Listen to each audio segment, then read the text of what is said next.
नमस्कार मित्रांनो, मी active education YouTube channel मध्ये आपले स्वागत करत आहे। आपणासाठी अत्यंत महत्त्वाच्या आनंदाच्या बातमीचे स्पष्टीकरण करत आहे। तर चला आपला जास्त वेळ वाया न जाता आजच्या आनंदाच्या बातमीचे स्पष्टीकरण करूया। मित्रांनो, आजची आपली प्रमुख बातमी आहे तर आनंदाची बातमी।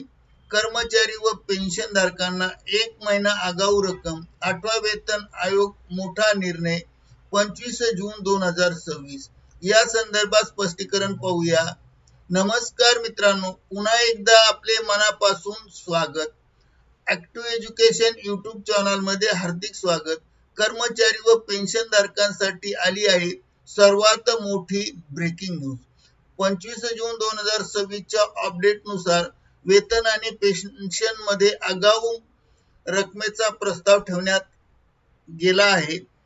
काय आहे नेमकी बातमी, पूर्ण स्पष्टीकरण आजच्या व्हिडिओमध्ये पाहूया।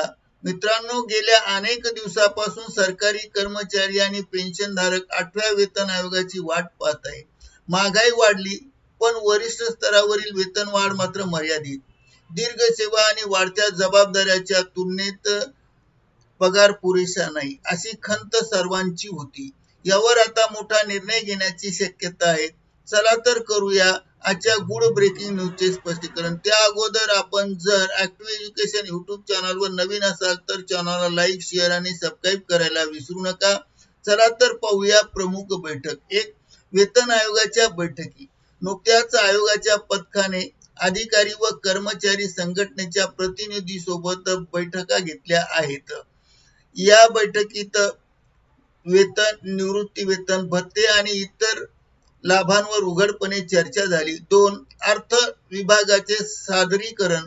गेल्या 10 वर्षातील राज्याच्या सुधारलेल्या आर्थिक परिस्थितीचे चित्र आयोगासमोर मांडण्यात आले। 3. प्रमुख मागण्या। वरिष्ठ स्तरावरील योग्य वेतन वाढ सुनिश्चित करण्यासाठी वेतन रचनेची सुधारणा करावी अशी ठाम मागणी करण्यात आली। या बैठकीत आयोगासमोर कोणते प्रस्ताव गेले ते पाहूया। 1. 50% महागाई भत्ता मूळ वेतनात विलीन करणे।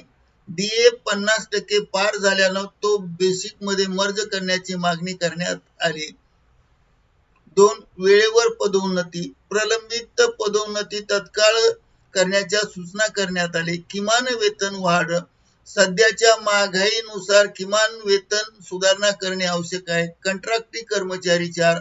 कंत्राटी कर्मचाऱ्यांसाठी नियमित करण्याचे धोरण स्वीकारावे आणि ठरवावे आणि त्यांना कायम करावे। 5. वरिष्ठ अधिकाऱ्यांचे वेतन।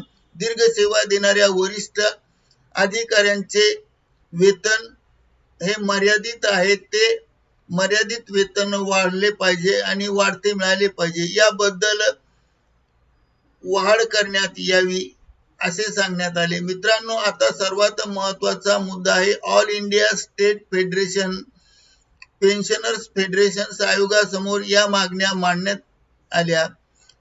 1. पेन्शन विलंबित वेतन। पेन्शनला विलंबित वेतन मानून 7व्या वेतन आयोगानुसार सुधारणा करण्यात यावी। 2. कम्युटेशन कालावधी कमी करण्यात यावा।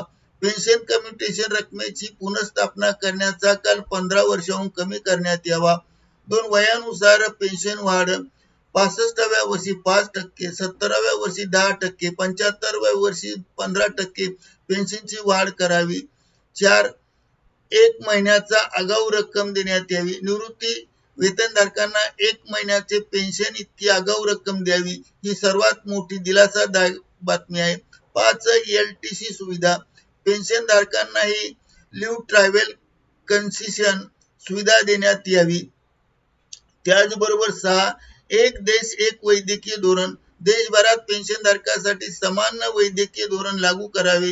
या सर्व मुद्द्यावर भरपूर चर्चा झाली। मित्रांनो, एक गोष्ट लक्षात ठेवा, प्रत्यक्ष 8व्या वेतन आयोगात या चर्चेतील कोणते मुद्दे स्वीकारले जातील, हे सरकार कोणते धोरण निश्चित करेल, हे प्रत्यक्ष आयोग लागू झाल्यावरच कळेल।